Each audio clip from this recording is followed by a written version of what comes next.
Hi. Today on Paul's Podium, I'd like to take a closer look at how we could better evaluate a team's 3-on-3 overtime performance. Now stick with me, there might be some math to follow. Since 2015, when the NHL introduced the 3-on-3 overtime format, teams have played an average of just over 18 overtime games per season, and 1/3 of those games have gone to shootout. When we talk about averages, math plays a trick on us because for every game that there's a winner, there's also a loser.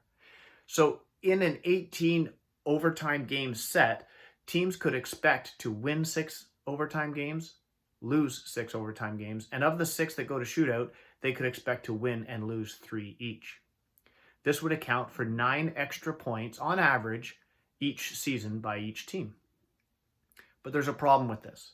First, we don't want to wait to the end of the season to determine how well a team is doing in overtime.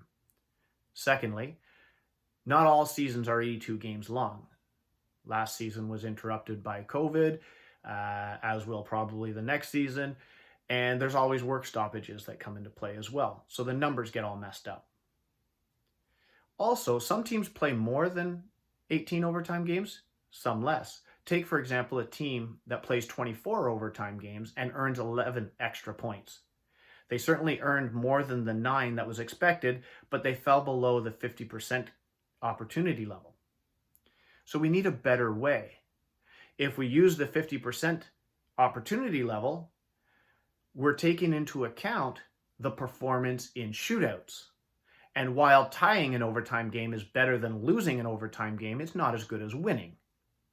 So the key metric that we use is percentage of wins versus games that were resolved in overtime, and then adding some credit for tying an overtime game.